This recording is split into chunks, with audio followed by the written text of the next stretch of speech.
Yeah, I'm Jackson. I have zero experience with carpentry. I studied at a school for historic preservation in Boston and learned about how things were built, 250 years ago. There's a long way to go. I'm nowhere near the top. Not that I thought I was, but there's so much more to do out there.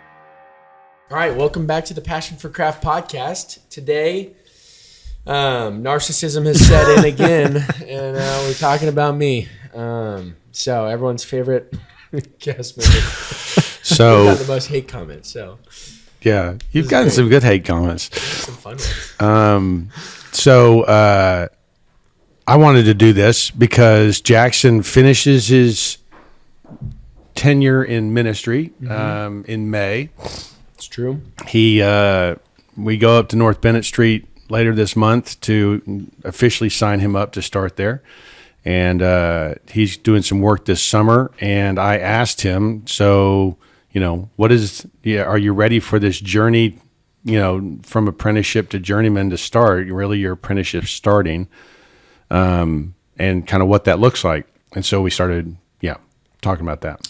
Really, this is just a therapy session moderated by Richard between me and my dad. We don't talk outside of camera, so no. I'm here to help. Yeah, thank you. What's this I heard about you going to Canada? I heard a comment about that. Okay, so this, just so for future, just wait like 10, 20 minutes. We're going to get into talking about YouTube. We're going to get into talking about some fun stuff here. Get excited about that. But this is kind of the pivoting point here. So I've been working for a ministry called K-Life for 6 years. At the end of it, my wife and I have both kind of looked at each other and we're like, all right, we need to take like a break, like a sabbatical, because we've been going hard for a long time. It's a pretty like invested position that we're in. And so anyway, we're going to go take a break this summer. We're taking about 3 months off, 2.5 months off. Nice. And me, my wife, my daughter are going to go up to our family's, my grandparents' lake house. And we're just going to spend some time up there resting and relaxing. That's so cool. It's going to be awesome. That's a once in a lifetime opportunity, by the way. It is. And that is so rare. We are like trying our best not to look this gift horse in the mouth. And we're really excited about just being able to relax and just say, hey, we did a really good job at our last job. Now we're transitioning and going to start hitting the ground running hard on whatever's next. What is next? Go to North Ministry School. I think part of that journey, my hope and my dream is to be able to come work here for Hull. But I think with that, I want to make sure that I'm good luck with that. I think I've got nepotism on my side. No, I'm just kidding. I think with that, I don't want nepotism to be the reason that I'm coming to work here. And so I want to earn it, and I want to, make sure that I'm making my keep and doing my fair share. And so, some of the things I want to start doing is, looking at you two guys. This is a really fun thing for me to get to do. And I feel like I come here every month and I just learn from you guys so much. I get a lot of questions answered. And so I want to take a little bit more of a focus from high-level experts and just kind of bring people along the journey that I'm going to go on of learning this stuff. And so that's what's next, right? I kind of want to build out a YouTube channel, and I want to do something along the lines of what you guys are doing, but just kind of taking people on the journey of what I will be learning at North Ministry School. I think before and after pictures are great. And so this summer, there are a couple of projects that I will be doing with some friends at the lake house to just kind of help maintain the place and improve the place. And so I'm going to record those and I'm going to edit those and see what I can do, putting those together into a video and see how that turns out. With that. So this will be the start of your YouTube channel. Yes, it'll be the start of my YouTube channel. And I've got a lot of thoughts. I've done some stuff in the past with like video content. I've done Twitch streaming. I was not crazy successful. I had like about 400 concurrent viewers. Like that's really good though. It was, yeah. I mean, I was on the trail to like do that well. But I think it just took a lot of time, and like the difference between making a YouTube video and streaming is you kind of need to be streaming 24/7 because people only find you when you're live. And then on YouTube, it's like they find you because you post a video that you've worked, let's say 5 hours on, and then like in recording, editing, and everything else, and then you post it, and it is there for eternity, and anyone can stumble on that at any time. And so I look at YouTube as just a more sustainable way of like putting content out there. I loved the live streaming, and I think I was okay enough at it to where, you know, it made sense. But now I think I'm going to be learning a lot of stuff, and I like bringing people along the journey of like what I'm learning. I go tell my friends all about stuff I learned here. And so I want to do that. And that's kind of the goal of the YouTube What I think channel. is different is like I didn't want to do YouTube until I knew what I was doing. Oh, yes. You know, Yeah. you're kind of going into it going, I don't really know what I'm doing, but I'm going to start. And when you started your YouTube channel, you didn't really, I mean, you wouldn't have said you were a master or anything like that. So what was the, like, why did you start doing that? Well, I started doing it to show customers that this young kid It was a marketing knew what he thing. could do. Yeah. I was like 20, and they were like, "You're going to be doing this?" Like, yeah. Here's a video. Do you laugh at yourself now? Yes, and that was going to be one of my comments is like, Yeah. you know, you're going to laugh at these videos that you're making now, that you're going to be making now in the future. And honestly, I hope so. Right? Like, that's, I hope yes. I learned enough to where I can laugh at them. I hope I'm not doing everything right the first time, and you know, it's going to be slow. People are going to be in the comments angry, probably. Like, why did you do that? I don't know. I don't know what I'm doing. You're opening yourself up. You're putting yourself in a vulnerable position. I think anytime you put yourself online, you're doing that. You're opening yourself up for comments, but much more when you're saying like, hey, I don't really know what I'm doing. Definitely. But there's also some appreciation in the humility. Like, well, he said he doesn't know what he's doing, so I'm not going to, you know, tear him up. You've got He's the learning. appreciation for that, so we'll see if other commenters do as well. But no, yeah. So that's next steps. That's immediate next steps. Then obviously going off to North Bennett Street School, and then doing my best up there to soak up some more knowledge. But then I think part of the YouTube channel is just to learn and share what I'm learning, and take people on that journey with me. Are you planning to film at the school as well? Yeah, I'm basically gonna have a camera in the back of every class, and then I'm just gonna. Or you could put like a little GoPro mount and show what you're doing. Yes, I don't know if they allow it, but for sure, I think I'll record my projects and stuff like that as much as I'm allowed to. I don't know what I'm allowed to do, but I have a GoPro. I have like a phone little stand thing, and so. Well, I think it'll be fun because the first thing you do there is you get a hand plane like this, and you get it. Flat in the bottom, you get the plane sharp, you clean it up, you oil it, you get it working again, and then you start using it into practical projects. And I mean, that alone, I think, going to a antique, fair, finding an old plane, that hasn't been used in probably 100 years, maybe 50 at the most. At the least, and getting it working again, starting to have it, throw, when you're making the shavings and the little rolls of the shaving come off, and I mean it's pretty cool. It's a pretty exciting journey. The thing that struck me, and I think I've said it before, is one of our instructors said, because we always wanted to know like we were always looking for like what's good, what's excellence, what is a master craftsman, what does a master know? How can you tell if a guy's a master? And one of the instructors said, well, I would say you can tell if his chisels are sharp. And I think probably 10% of craftsmen out there know how to sharpen chisels. What do you think about that number? especially these days, yeah. You think it's low? Do you think that's high? I think it's accurate. Yeah. So that know how to, have a wheel, can set it up, have leather and have a hard stone and, know how to do it. And so it's and I look at you in that journey, that to me is like, that'll actually be really good to show people kind of, how to sharpen. And I remember there was a sharpening room, and I sat in there for days trying to sharpen chisels and trying to get everything. And once you figured it out, Is it just a whetstone then like strapping in on leather? No, it's a hollow grind. You're doing a hollow grind, and so there's a wheel that goes, and you're doing a hollow grind. Then you put it on the stone, and then you're sharpening the front and back, creating burrs. Then with leather, anyway. Dang. But doing it so that shave the arms and arm hairs and so it's just that if you could capture that, that would be pretty cool. What are you gonna film with? Like do you have a camera? I wish. I looked into getting a camera. I actually asked Austin, our producer, and you what I should get. You recommended Nikon. You're in the Nikon family. He recommended Sony. He's in the Sony family.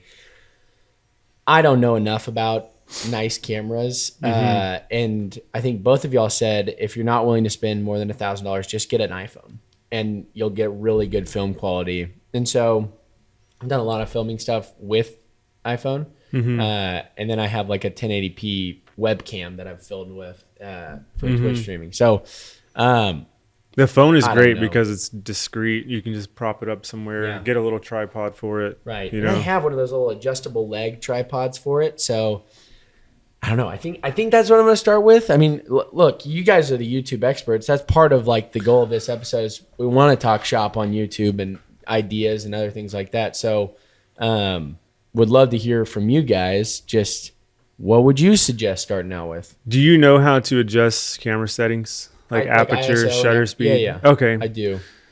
I recommend this camera that just came out. It's called a Nikon ZF. It's small. It uses interchangeable lenses, and you can hook up audio to it. I don't know if you're going to be doing audio while you're in the school, but you might be doing voiceover after. I'd probably do voiceover after, don't you think? Because they're not going to be like, all right, guys. And the teacher's like, what are you doing?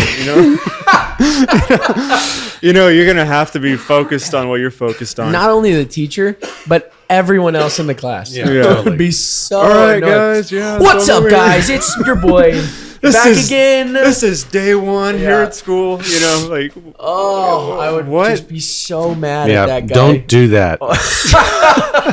Please don't do that. You want me repping our family name like that? That or change your name.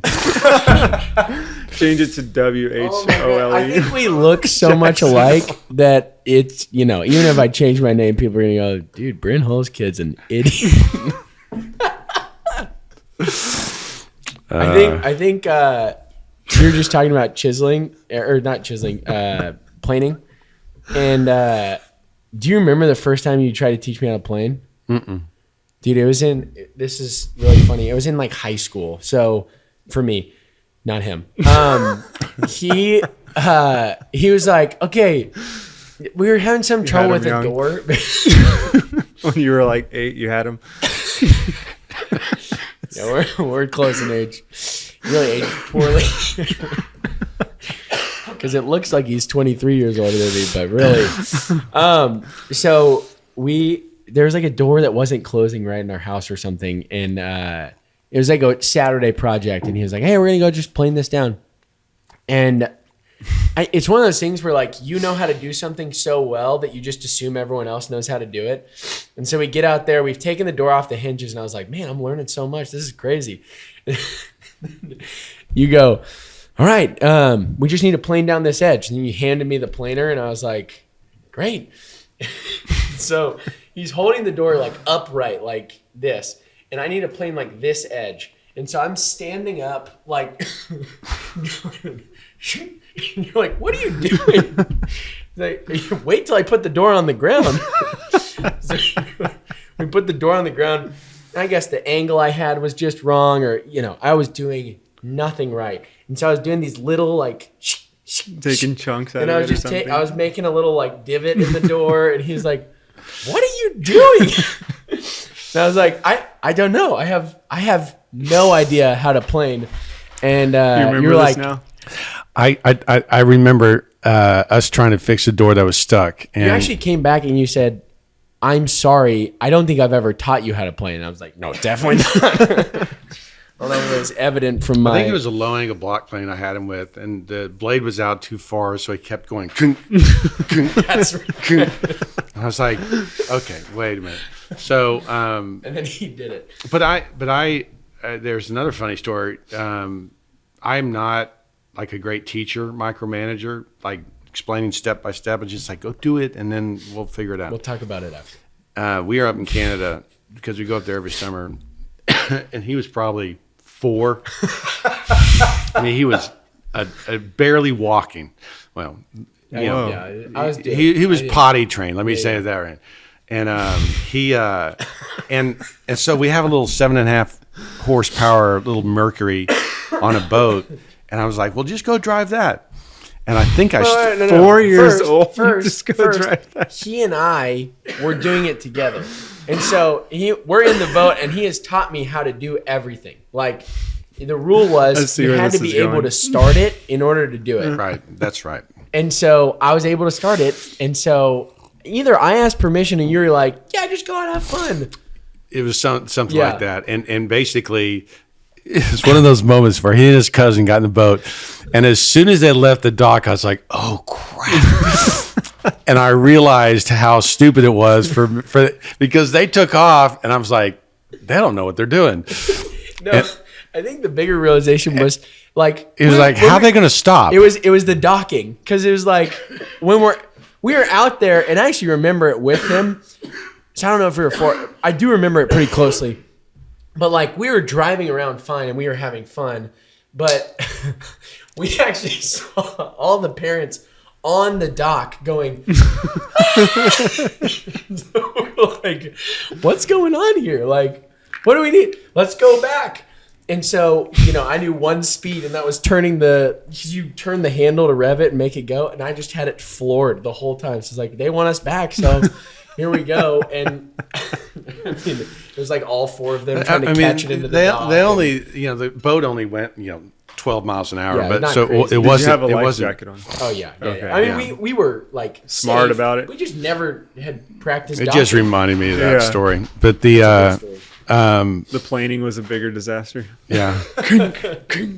Well, I essentially planed the dock while I took a chunk. But I mean, we were going to talk about YouTube on this one. Sorry, family stories, Cameron. Yeah. So, So you're going to be discreet about it. So yeah, I'm not gonna be. Yeah, trust me. There is nothing that I want to be less than the guy who's, making a ruckus in the middle of a store. Like, look at me, I'm making a YouTube video. It's annoying. I yeah. hate those people. I hate those people. So I'm looking at you guys. Like, if y'all are me, y'all are in my shoes. Y'all have been doing YouTube for a long time. Y'all have thought of content ideas and other things like that.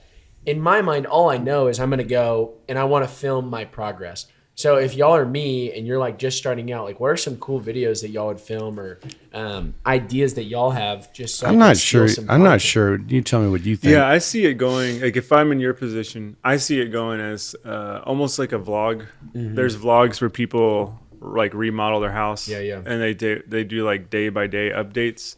Maybe not day by day, and if the content's there, then heck yeah. I think week 1, week 2, week 3. Maybe like here's the biggest takeaway from this week or this couple of days, or if you feel like posting, post as much as you want. But I see it as like documenting what you're learning, and then like from a YouTube perspective, you always want to make sure you have like good lighting. Yeah. Try to put the camera in a place that sees what you're doing. If you can even put a camera where you are, Sure. that would be cool. I don't know. Like it would be really cool if they just let you set up a tripod, but then they might I be think like, I think we have to ask them. Maybe when we were up there, we'd say, "Hey, document this journey." They should be good with that as long as you're not obnoxious. I think the biggest thing, like, I just want to document my body of work. Like, I don't necessarily care as much about like. I don't want to be the guy sitting in the back of the class, like live streaming all the lessons. Like, I don't really care about that, but I do want to be able to share takeaways that I've learned and things like that. So, yeah, even if it's just photos and voiceovers, you Totally. know, like, hey, here's what I did. A lot of it just takes practice, Yeah. right? You have to learn how to use a hand plane. You have to, and that isn't something that happens in an hour. That happens over a number of weeks. for yourself. And so it's just there's subtlety to this craft, and learning that subtlety takes time, months sometimes. Yeah. And so So yeah, it probably wouldn't be daily then. I don't think it'd be daily, but there's some things like when you learn to cut joints and you're cutting different types of joints and things like that. That's really fun, and there's more content. But there's other things you're just you're tedious. You're just here's a question: is there another venue besides YouTube you'd post it on? I mean, I think YouTube is the 800-pound gorilla, but there's Rumble out there. I mean, there's no, I wouldn't do Rumble. I would just do YouTube. I don't care for TikTok. It's just personal preference. And I don't spend a lot of time on Instagram. I would just focus on YouTube. Yeah. YouTube's an amazing thing, and I keep reading more and more about it. Because of the monetization? Or what? Well, just the fact that people are cutting the cable cord, and they don't watch TV. My wife has said my daughter's Gigi's this weekend. She doesn't even have a TV. She's 25, 26. Most kids, their generation don't even have a TV. They're watching on their computers or whatever. Yeah, they're on YouTube. It's kind of crazy. It's an amazing, powerful thing.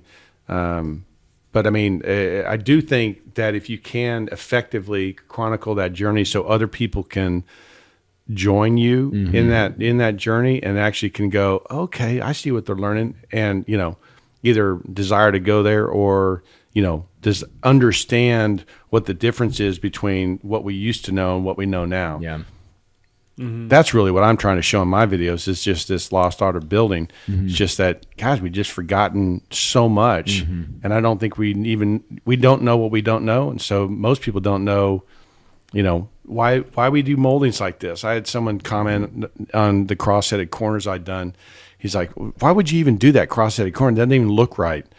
And I was like, realizing that all he was doing was looking at it purely from a present perspective, not understanding the historic precedent, and him going, well, that's just kind of goofy. You just kicked the molding out there. Just like, okay.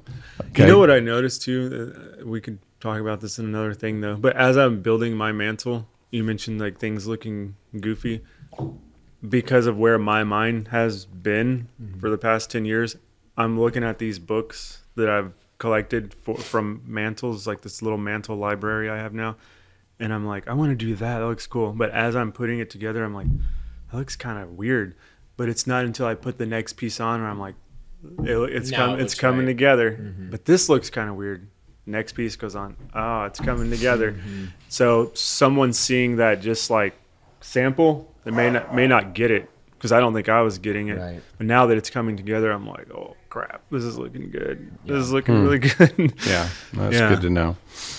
I mean, that makes sense too, like in a lot of ways, where if you're like looking at, I just think of some of those impressionist paintings, or like when you watch a painter time lapse or whatever, you're like, what are they doing? Like, yes, painting the whole canvas blue right now. It's like supposed to be a meadow, and then it all of a sudden comes together. You're like, what the heck? How did that? Okay, I get it now, Or if you walk in when someone's like halfway done with a haircut. Yes. It's like, zzz, like their hair's out to the side. Yeah. What are you doing? It's like, wait. Totally. It's going to look good. I think it's also going to be, expectations too about, the kind of followers and the kind of people you'll attract, I think is different. I mean, when you were doing YouTube, it was early ages. You were telling us, to jump 25,000 followers in a week or something. Yeah, it was a crazy time. And so, you're at 500,000 something right now. Yeah, I'm at 530. I've been in the I'm almost about to hit 530. I've been in the 520s for like 2 years. So come on, guys, get him there. So what happened? Like why? Like you grew, and then like why don't you think you're growing as fast as you were? It's about the time I collaborated with you. No, I'm just kidding. I joke about that, but I think me getting into all this technical stuff maybe scared some like DIYs away. I really do. But I got to ask myself this question. What do I really care about? Right. Because at the end of the day, I don't care about followers. I want to do in my life like what I want to do. So if I'm interested in these moldings, that's what I'm going to do. And you can go somewhere else. There's tons of channels where you can go do DIY stuff. But there has to be a channel that's dedicated to carpentry that is like not just basic. So that's my goal. So yeah, I don't know. I think it is that when I got more technical, I probably just lost people. Really? Because you know how you get that comment like, nobody's doing that. Yeah. Nobody's doing that. Yeah, No, a lot of people aren't. I mean, doing that actually resonates with me. Like, I do see how you could lose people by going more technical.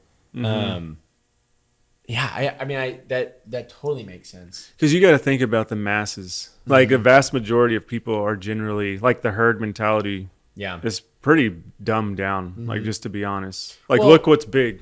Fixer upper. Yeah. Like Chip Gaines acting like an idiot. It's like, oh, I'm gonna smash this. And I like Chip and Joanna Gaines, but the masses, I feel like they're like, I don't have time for that. Right. I don't want to learn all this. I just want to be entertained, you know. But there are diehard people that do, and I'm one of them. So Yeah. I got to be there for those people, Right. you know. Right. So does that make sense?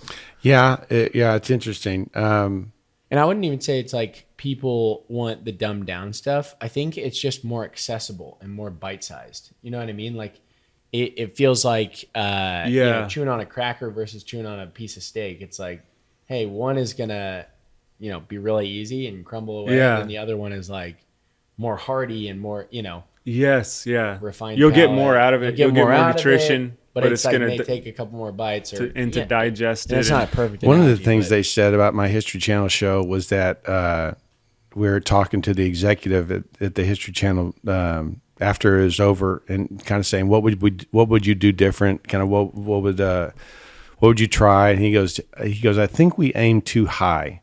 Did I tell you guys this? No. He goes, I think we were too intellectual, which is a joke. watching that show. Yeah, Interesting. is not. You wouldn't think it was too intellectual, but it kind of goes to what the point we're making that there's a dumbed downness that does, you know, make room for a broader audience than, you know, than trying to be, you know, the expert, right? Which is what you're trying to do, right? You're trying to show people you're trying to raise the bar.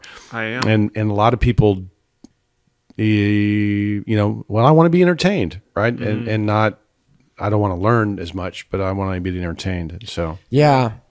Well, there was a Netflix thing that they came out and they said, I think it was like 2021. They were like, our most like important piece of, or our best performing content this year was Emily in Paris. And we want to make like a bajillion more shows like Emily in Paris. And Emily in Paris, I didn't watch it, but apparently it was a show where I it's did. just like, It was Idiotville. yeah. So it was like, I mean, it was so stupid. it was like the most like classic love story. We couldn't love keep watching it, triangle. yeah. Yeah. So, but it's mindless TV that you can have on in the background. And it was like one of their highest performing shows that year. And I think that was the same year that Squid Game came out. But the production value and the cost to put on Squid Game and all these other things, like it was just so much more that they were like, it is worth it to us to do more shows like Emily in Paris than it is for us to do more Squid Games or more, you know, fill in the blank with whatever great Netflix show it is. Maybe Stranger Things, like other things like Yeah, that. it's ironic because at the same time, Yeah. you're almost at a golden age of TV because started with The Sopranos, where you had almost cinema quality writing and storytelling, happening, and the difference between the big screen and the little screen, used to be huge, and movie screen people would never go to TV, and that's not true anymore, right? And so it's ironic that they say that they're making their most money there, but of course, streaming services they're not making money yet, and so they're dying right now, trying to raise the rates and doing everything else because they can't make money. Well, what you just described, Netflix saying that Emily in Paris, that was it. Yeah. You said it was a garbage show. It was We watched like one or two episodes and we're like, what in the world? This is terrible. Well, it reminds me of the mentality like YouTubers go through, where it's like, that video did really good, and it had look at the title and the thumbnail. Yep. How can I make more of those? Right. Because those equal money. Yeah. And essentially, like, it is a race to the bottom. All it is it's what we talk about in building. Yeah. It's like, Well, I mean, you described that short you did where you literally just did trash. What I did, it was a complete stage setup. It was in my house, but I put it looks like the floor, the way we Right. shot it. It's a piece of white oak that I just had laying around. And then we took a piece of base and set it on top of it, baseboard. Yeah. So when John shot it, I was like, don't like let that white oak out of the frame. And there was like a gap between the floor and the base, like a half inch. And I just pumped a bunch of caulking in there. And I put like, this is how you caulk baseboards. Yeah. And it's just so nasty. Like, and then I take my finger, and then people are like, that's not how you do it. And like going off, and I'm like, it works. And you got like I don't remember. views. Yeah, it was like hundreds of thousands of views. Yeah, on that short. Something that's so funny about that is you were playing the engagement game. Like that's not how you do it. Like getting, a lot of people don't realize it, but if you comment something on a video that you don't like it, like Mr. Beast says this all the time, but he's like, I love it when people hate my videos. Mm-hmm. Like if you're going to comment stuff on my videos, that's great. It's more engagement for me because the algorithm doesn't care if it's a positive or a negative comment. As long as there's engagement, they know that they have you. Mm-hmm. And so, I've talked about it before on the show, but he used to wear fake Yeezys, and there was like a whole Yeezy subreddit where they were like, Mr. Beast wears fake Yeezys, and like, he should be able to afford real ones. What does he do? No, he's wearing the fake ones again. And like on every video, it'd be like 6,000 more comments. He's laughing all the way. And he's laughing. He's laughing the whole way. And he's even said that on podcasts. He's like, yeah, I used to do this, but they've caught on. But it was like, he's a genius. It's like, he's also so funny because like we're saying it's a race to the bottom. The way that he's coming up with some content is in a way like it's both, right? Like it is very bite-sized. But at the same time, it's not like trashy bite-sized. Like there are some trashy bite-sized ones like where YouTubers get on and you're like, you're just making a video to make a video. Yes, like you're just making a video to make a buck. It's not, you're doing nothing that's like value adding or like fun or like, whatever. I think Mr. Beast actually does a really good job of like fun, quote unquote, in his videos, but actually in a way that's like, hey, I actually want to see that. And he has the money to pull off some of these things. So like no one can do. Yeah, like he did one recently that was like a $1 island to a like $100 million island. And he rented each of these islands out basically. And they stayed in all these different ones. It's like a vacation travel channel where you're looking at all these different things. You're like, yeah, it's so fun. Or like, and then everyone comments like, I like the $45 million one more than I like the $100 million or whatever. Oh, and like those are cool ideas. But like honestly, in the grand scope of like his videos, I would say those are like some average ones. He's done another one where the guy's role is to protect a pile of cash. And so he's got a pile of cash and 5 tanks lined up. And the guy, he like gives him his credit card. He's like, all right, buy whatever supplies you need. You have 24 hours to protect this cash. And then I'm going to blow it up. I'm going to shoot tanks at it. And whatever survives, you get to keep. And so that's what they do. Which is actually interesting. It's interesting because you're like, how's the guy going to solve this problem and what's going to happen? And but again, that's very consumable, but it's not raising the bar in any way. It's just, I guess it is because it's fun. Like it's raising the bar in fun. Where another guy is not going to come along and just do something like that's just a fun thing. Like I don't think it just makes me think about an end goal, and like I don't really have an end goal. I'm just trying to teach and share. I think that is an end goal. Really? Teaching is a great end goal. Like if your goal is to teach people about... But I mean, I don't have a number in my head. I need to get to this many followers and things like that. Oh, that's what you mean by end goal. It's just a passion thing for you, right? You want to... I mean, that's what I'm doing it for. But I guess I'm curious whether you ascribe to this mentality. I don't think you do.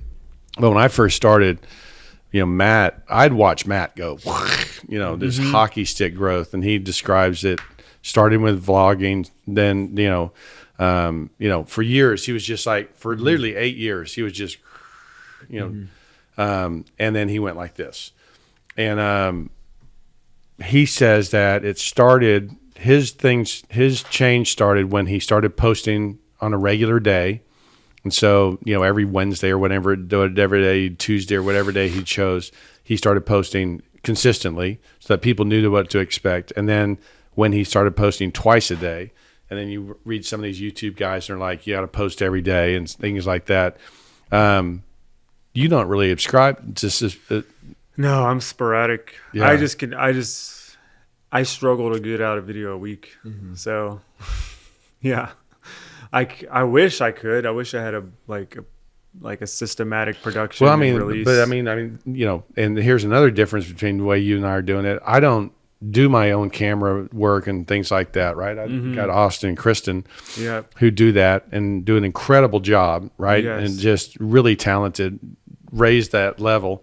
In fact, the other Build Show guys will talk about how my videos are better than theirs. That's an awesome compliment. It is, but it goes to these guys, and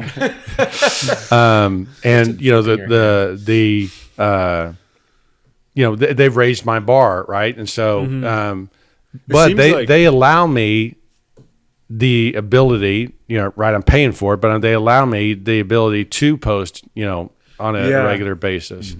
Well, and you also run a much bigger machine than me, so I have a little bit more time. I'm assuming I don't have a whole millwork shop and home building company that I'm dealing with, so I do have a little bit of time to do it. But since I'm doing everything, it's just spread thin. And that's a great point. Like the thought of him editing and going through videos, dude, you would never make content. I would never make it. It would never happen. You have to have a team like this to do that. Or if we were trying to do this podcast on our own, it would never happen. It would never happen. We just wouldn't be able to automate it. It would not be in 4K, I can tell you that. It's 100%. 100%. It's so true. Yeah. I think all those things are true. I think talking in goals, I think I've always had I watch a lot of engineering YouTube videos, and I've talked about this before, but there are two guys that I really like, William Osmond and Michael Reeves. They're two engineering YouTubers, and they do really fun stuff. Neither of them are on a consistent schedule, but they all have a bajillion subscribers because the videos that they put out are just really high quality and really good, and not even filmed well or fill in the blank there, but just the ideas themselves are really fun. And so I think there's an aspect of that that appeals to me, where I do want to do that, but also just even this podcast has taught me so much. And I've heard it from a lot of other people, but consistent uploads are huge, and you need to have a huge body of work that people can fall back on whenever, let's say a video hits the algorithm and does well, you just had one hit.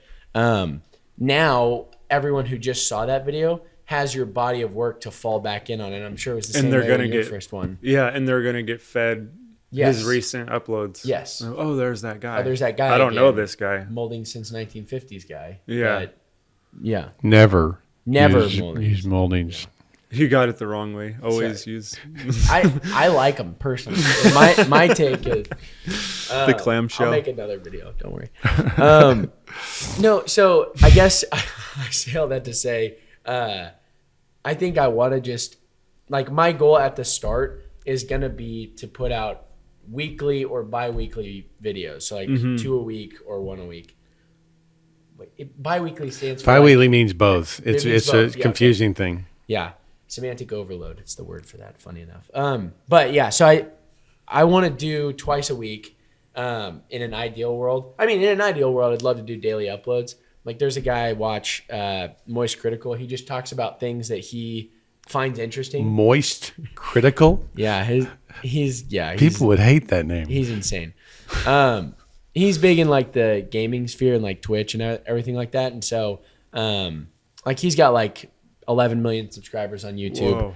And he literally sits in front of his computer and is like, I heard about something interesting today. It was kind of wacky, but this is and he just has this deep voice and whatever. But he talks about hey, this was interesting. And then he'll do a movie review or whatever. And he just kind of uploads whatever he wants to. I think my channel is not going to be like that, where it's just random. I think it's going to be pretty craft focused, but I do like the idea of just hey, we talked about this cool idea in class today. This is a thing. thought it was interesting. Thought I should share. See you later. You know what I mean? Like, Yeah. and being able to do somewhat, like, I would love to be able to do daily uploads like that, like in that style. I don't know if that's a possibility, so that's why I'm setting the bar low at like weekly or biweekly. But that is something that I really like, with the stipulation of like trying to do once a month, like a planned one, like one that like I've thought through, I've shot out, and like really am trying to like put out some stuff. So it's not just like, hey, you're getting a video once a month at the start, because I think I'd be naive to think I could pull that off and just go, hey, I'm going to make a YouTube channel that people actually want to watch, and I'd only get a video once a month. Like, I don't know if that's Yeah, you have to have some gotta have a heavy, body hard-hitting for it, content for that. Totally. Yeah. I think he has to have other platforms like Instagram and those other things. I mean, to be honest, I'm going to use those. I'm going to use TikTok, and I don't know if I'll use Instagram, but I'm definitely going to use TikTok. I guess I probably should use Instagram. But. Yeah, I think whatever you want to use, the more you have out there, the better. you think? Yeah, I think so. Well, I'm just kind of like, I just don't like TikTok. It's just a Yeah. personal preference. Well, and it's just that it's that same concept as like when you're on Twitch, you need to be live 24/7 in order for people to find you. And basically, if you post a video on YouTube, that's one website where your video is live 24/7. But if you do the same on Instagram and the same on TikTok, like you are just live more places for longer. I just find that the audiences are so different. Like my Instagram audience is an interior design community, you know, and they don't watch. Women don't really watch YouTube. Do you Yeah. watch YouTube? You do? I mean, Interior you're design. in the field though. Maybe my wife watches YouTube as well. They're totally different audiences. There's some They crossover, but I think Just generally. But you're starting out. I think it's like throw a net over here. Yeah. Throw a net over here. Totally. I think I would be up for using TikTok if I just paid someone to like make the content and put it out for me and use it as a tool. Yeah. I just hate the idea of TikTok though. And that's Just- fair. Like it is. yeah. It has It's potential just to be a awful. brain dead thing. Yeah. But if you're using it as a tool, Right. One more note on the like separate audiences. There's been a recent video that's blown up on. It was a YouTube clip from a podcast, really funny, but essentially, these two comedians that I watch found this girl who's just living her daily life on TikTok or on Instagram, and she like does daily vlogs. So she's like, woke up this morning, went to the gym. Then after going to the gym, I got into the coffee shop, had a work call, and like just living her life. Go into the comments, and the comments are just, "We hate you." Like, sending hate from Australia! ! And just like ripping this girl to shreds, and she is doing nothing. She's just living her life. but they're And watching categorizing it. It's And like- everyone's watching it, and it's kind of become the joke to just pile on the hate for this girl, this poor girl. So they call it out, and she's getting thousands of views, like hundreds of thousands of views on every one of her videos, and then like tens of thousands of comments of just, "We hate you." And so That's sad. that's on Instagram. You take the same girl, you go to TikTok, and everything is just the most positive thing you have ever seen. Every comment on hers. And she has hundreds of thousands of views on TikTok. Wow. And tens of thousands of positive comments for her. So just two different highlighting audiences. the two different Instagram audiences. versus TikTok? Yes, Is Instagram that versus right? TikTok, which just hilarious That's because it's interesting. just different. But I think what happened is someone put like a funny hate comment on the thing, and everyone was like it had a lot of likes, so it was on the top, so everyone saw it.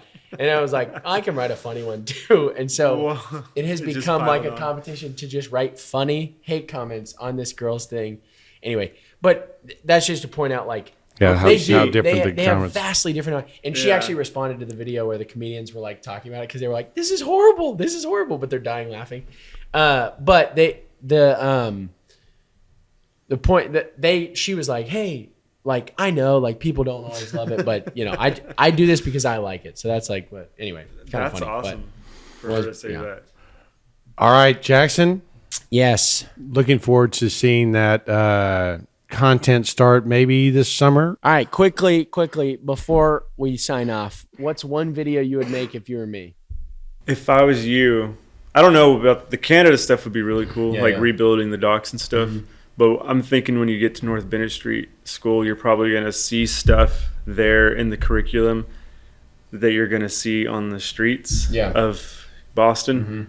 I think it would be cool to kind of talk about that. Like, I just learned about this, and look, here it is, Oh, that's a good 100 idea. years, you know, whenever this was built. Yeah. And, like, this is how they built it. I'm a nerd for that kind of stuff. That's cool. So that would be a cool thing I That's a would cool like to idea. see. Yeah, practical and then in real life. Yeah, and I'm looking forward to doing the on location Yeah, yeah. podcast over there because I Over in want to walk Boston. around. I've never been over there. Yeah, so that'll be awesome. that's one. I think I look at it and think that if you can document the apprentice journey in an effective way, Yeah. so that people can see whether it's week 1, day 1, or whatever it is, Day one. Starship. That would be a very valuable thing for people to understand how much work it takes to become proficient, and because you're going to get out and you're going to know a lot, but you're really going to be a pup. You You know know, what I should do? I should track how many hours I've done it. Yes. yeah. That would So be I could awesome. literally say, I think that's- I'm 100 hours in. That's That's what I'm learning. That's the value in my mind Yeah. of what you're doing. That you are, I mean, it's probably as close as you're going to get to an old school, old Apprenticeship. world apprenticeship. Yeah.